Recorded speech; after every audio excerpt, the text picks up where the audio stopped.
ঠাকুরবাড়ি কর্তৃপক্ষকে উপস্থিত সকল মা বলে আমার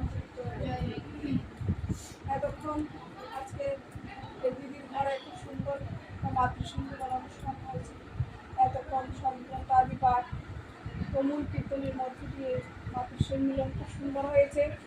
আর সেখানে ঠাকুরের গুণগান কীর্তন হয়, সেখানে আমাদের ঠাকুর স্বয়ং উপস্থিত থাকেন। আর আজকেও সেখানে ঠাকুর নিজে উপস্থিত থেকে আমাদের অনুষ্ঠান উপভোগ করেছেন, সেটা একদম প্রমাণিত। কত সুন্দর কীর্তন হয়েছে, কত গান কীর্তন কত সুন্দর হয়েছে, খুব ভালো হয়েছে। আর আমরা প্রত্যেকে এখানে এসেছি একমাত্র ঠাকুরকে কেন্দ্র করে। আমরা সবাই ঠাকুরকে ভালোবাসি, তাই আমরা এখানে উপস্থিত হয়েছি, সকলেই উপস্থিত হয়েছি। আর মাতৃসম্মিলন মানে মায়েদের একটা শিক্ষা কেন্দ্র। আমরা মাতৃসম্মিলনে আসলাম, গান করলাম, কীর্তন করলাম, বাড়িতে চলে গেলাম, প্রসাদ খেলাম, তা কিন্তু হলো না। তাতে কিন্তু আমার ঠাকুর খুশি হলেন না।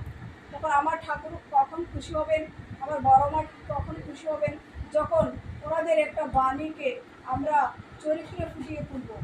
আমরা যে একটা সত্যনাশন গ্রন্থ পাঠ করি, সেই সত্যনাশন গ্রন্থে অনেক সুন্দর সুন্দর বাণী আছে।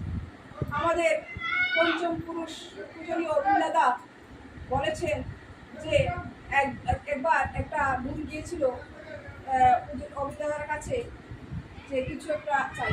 তখন অভিনেতা বলে উঠলেন যে তুই যখন এই সত্যনাশন গ্রন্থের একটা বাণী পাঠ করে সেটাকে তোর চরিত্রে ফুটিয়ে তুলবি, তখনই তোর সার্থক হবে ঠাকুরকে ভালোবাসা। তাই আমরা সত্যনাশন গ্রন্থ করব, সেই বাণীটার মধ্যে যখন আমরা নিজের চরিত্রটাকে ফুটিয়ে তুলতে পারবো, তখনই আমাদের সার্থক হবে ঠাকুরকে ভালোবাসা।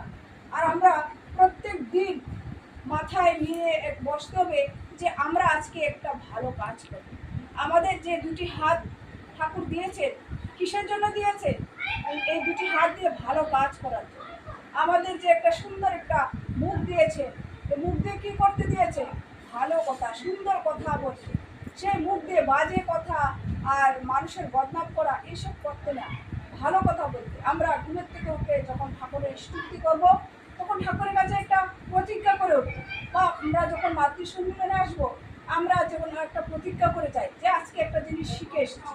যে দিদি আলোচনাতে বলেছিল যে আমি আজকে ঘরে গিয়ে ঝগড়া করবো না, আমি স্বামীর সঙ্গে তর্ক করবো না, এটা আমরা মাথায় নিয়ে বাড়িতে যেতে হবে।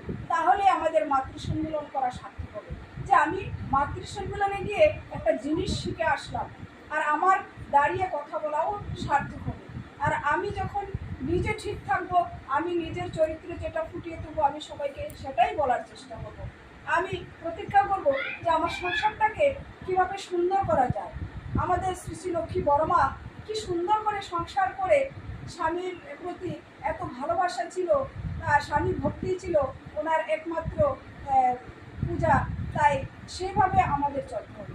আমাদের বড়মা দেখিয়ে গিয়েছেন আমরা কিভাবে সংসার করব। আমাদের ঠাকুর দেখিয়ে গিয়েছেন একটা সংসার করে কি করে স্ত্রীকে সম্মান করতে হয়, ছেলেদেরকে কীভাবে মানুষ করতে হয়, সেটাই আমাদের সার্থক হবে একমাত্র ঠাকুরকে ধরা। ঠাকুরকে ধরে আমার সংসারটা যদি আমি ঠিক করতে না পারলাম, তাহলে ঠাকুরকে ধরার কোনো মূল্য হলো না। আর আমার ঠাকুরকে ভালোবেসে, আমার ঠাকুর তো পাড়া প্রতিবেশী প্রত্যেককে এত ভালোবাসতেন, এত আলিঙ্গন করে প্রত্যেকের সাথে এত বন্ধুত্ব করতেন। আর আমি যদি ঠাকুরকে ভালোবেসে আমার প্রতিবেশীকে ভালোবাসতে পারলাম না, আর আমার সংসারকেই ভালোবাসতে পারলাম না, তাহলে আমার ঠাকুরকে ধরার কোনো মূল্য হলো না। আমার সংসারে সুখ দুঃখ লেগেই থাকবে। আর আমার প্রত্যেক দিন একটা প্রতিজ্ঞা করে নিতে হবে যে আমি আজকে ঘুমের থেকে রেস্টমিতি করেছি, আজকে একটা না কোনো একটা ভালো কাজ করবো। ভালো কাজ করা মানে কি?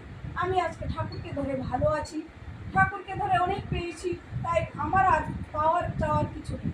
তাই আমার প্রতিবেশী একজন দিদি খুব দুঃখে আছে, সাংসারিক খুব কষ্ট পাচ্ছে, উনি কীভাবে আমার মতো ঠাকুরকে ধরে ভালো থাকবেন, ওনাকে সেইভাবে আমার যাজন করতে হবে, ওনাকে সেই পথে নিয়ে আসতে হবে, ঠাকুরের চরণে আশ্রিত করতে হবে।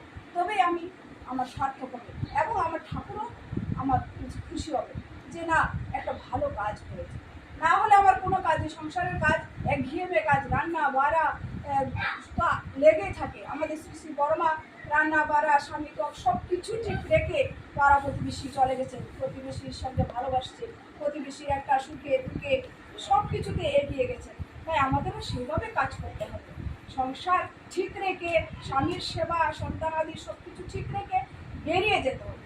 বেরিয়ে গিয়ে যাতে একটা মায়ের মঙ্গল হয়, একটা কাজ করতে হবে। তাকে যদি ঠাকুরকে ভুলে যায়, ঠাকুরের চরণে নিয়ে আসতে হবে, কীভাবে ঠাকুরকে ভালোবাসা যায়, কীভাবে সংসারটাকে সুখী করা যায়, সেভাবে চালিত করতে হবে। আর প্রত্যেক ঘরে ঘরে আমাদের যেতে হবে। কেউ যদি আমাকে ভালো না বাসে, তবুও তাকে আমাদের ভালোবাসতে হবে। অনেকে বলেন যে ঠাকুরের কথা বলে এই বলে সেই বলে, বলুক, একবার দুবার তিনবার বলুক, যাতে তার ভালো হয়। সেই কাজ যদি আমি 2-3 বার না 10 বার গিয়েও করি, একদিন বলবে না এই দিদিটা আসার পরে আমি ঠাকুরকে ধরে আজকে আমি অনেক ভালো আছি। তাই ঠাকুর আমাদের জবরদস্তি করে, সেদিন একটা মোবাইলে একটা একজন বাবাজি আলোচনা করছেন দেখছি, যে আজকে আমরা যারা যারা ঠাকুরের আশ্রিত আছি, ঠাকুরকে যারা ভালোবাসি, আমরা ভবিষ্যতে এমন এমন কঠিন দিন আসছে, 26 পর্যন্ত এমন এমন কঠিন দিন আসছে, এমন বড় বড় রোগ আসছে, যেই রোগে আক্রান্ত হয়ে আমরা অনেকেই মারা যাবো। যেমন করোনাতে আমরা অনেকেই মারা গেছি, কেউ বাঁচাতে পারেনি, ডাক্তার এসেও বাঁচাতে পারেনি, আত্মীয় স্বজন গিয়ে চেহারা মুখটা দর্শন করতে পারেনি, এরকম রোগ এসেছে, কেউ ধরতে পারেনি। কিন্তু আমাদের যে দাদা ছিলেন, শ্রী শ্রী দাদা, উনি বলেছিলেন মৃত্যুর আগে, বলেছিলেন যে ঝড় এসেছে, একদিন থেমে যাবে। আমরা সেদিন আমি আমার মেয়ে বলছি, দেখো উনি যে বলে গেছে, কি সুন্দর কথা, সত্যি সত্যি ঝড় এসেছে, আবার একদিন থেমে গেছে। আমরা ভাবতে পেরেছিলাম যে করোনাটা থামবে? আমরা ভাবতেও পারিনি। ঘরে ঘরে এইভাবে করোনা, এইভাবে মানুষ মারা গেল। এরকমই একটা ঝড় আসবে, যারা আমরা ঠাকুরকে ভালোবাসি, ঠাকুরকে ধরে যারা আছি, তারাই বাঁচবে, তারাই বাঁচবে। আর যারা ঠাকুরের কাছে দাঁড়িয়ে নেই, ঠাকুরকে ভালোবাসে না, ওরা মরে যাবে।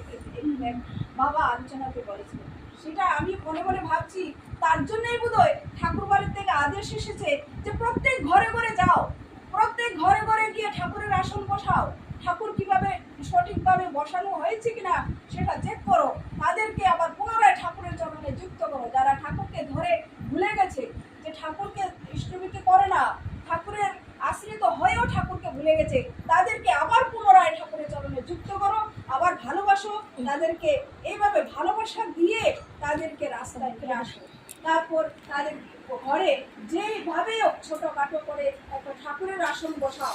যখন ঠাকুরের আসন ঘরে প্রত্যেক ঘরে ঘরে থাকবে, দেখবেন প্রত্যেক থেকে যখন ঠাকুর প্রণাম করবে, মনটাই অনেক আনন্দময় হয়ে যাবে। ধীরে ধীরে ধীরে ধীরে তাদের মধ্যে ঠাকুরত্ব জেগে উঠবে। তাই ঠাকুর বাড়ি থেকে বিরাট ঝড় এসেছে, সেই ঝড়ে আমাদের নামতে হবে, আমরা নেমে প্রত্যেক ঘরে ঘরে যেতে হবে, তখনই আমাদের ঠাকুর খুশি হবে। আর ঠাকুর রেখে গেছেন আমাদের আচার্য পরম্পরা, সে আচার্য পরম্পরা যে আচার্যদের পরিচালনা করছে, সেভাবে আমাদের চলে। আমি ঠাকুর বাড়িতে গিয়ে লক্ষ্য করলাম আমাদের যে আচার্যদেব, আমাদের আচার্যদেব কি করছেন, কি কাজ করছেন। দেখতে পাচ্ছি সকালের যে প্রার্থনাটা, একটা সেকেন্ড দেরি হয় না, একদম টাইমলি টাইম উনি এসে প্রণাম করেন, প্রণাম করে উঠে বসেন, প্রার্থনা স্টার্ট হয়ে যায়। এত টাইম মেনটেন করেন ওরা।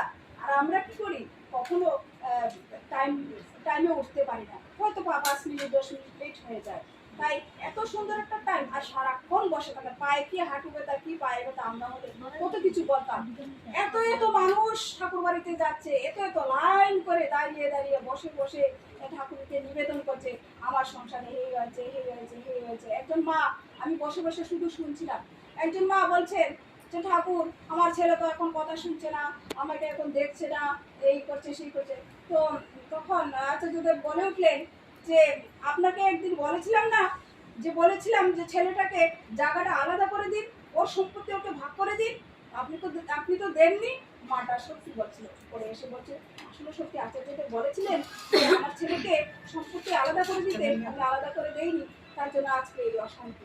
তাই আচার্যদেব সব জানেন, কে কখন গিয়ে কি নিবেদন করে, আচার্যদেবের সব জানা আছে। তাই উনি বসে বসে, এতক্ষণ বসে বসে একদম আসন করে বসে প্রত্যেকের নিবেদন শুনেন, প্রত্যেকের দুঃখ কষ্টের কথা শুনেন। কিন্তু আচার্যদেবকে খুশি আমরা করার চেষ্টা করি না। আচার্যদেব কখন খুশি হবেন, আমি শুধু চেষ্টা করছি সবার পেছনে বসে আচার্যদেবকে কিভাবে খুশি করা যায়। তখন আমার বোনজিকে নিয়ে গিয়েছিলাম, যে আমি একটু বলি আচার্যদেবের কাছে নিবেদন করি, যে আচার্যদেবের আমার বোনজিটা দীক্ষা নেবে। তখন খাড় নেড়ে বলেছিলেন ঠিক আছে। তখন ওই যে দীক্ষার্থী বা কোনো কিছু একটা বলতে গেলে ঠাকুর আচার্যদেব অনেক খুশি হয়।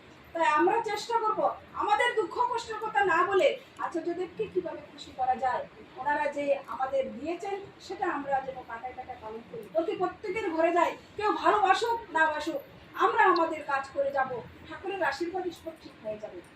আমরা যদি কেউ যদি আমাকে বকাও দেয়, আমি বকাটাও মাথায় আশীর্বাদ মনে করে নিয়ে আসবো যে আমি ঠাকুর প্রতিষ্ঠা করেছি, ঠাকুরের চরণে পুনরায় যুক্ত করেছি, তার জন্য যদি আমার গালি খেতে হয় গালিও খাবো, কারণ একদিন উনি ভালো হবে, ওনার সংসারটা সুখের হবে। তাই আমরা প্রত্যেকে সেটা মাথায় নিয়ে প্রত্যেকের ঘরে যাব, সবার ঘরে যাব, সবাইকে পুনরায় যারা ঠাকুরকে ভুলে গেছেন সবাইকে পুনরায় যুক্ত করবো, ঠাকুরের শ্রীচরণে নিয়ে আসবো।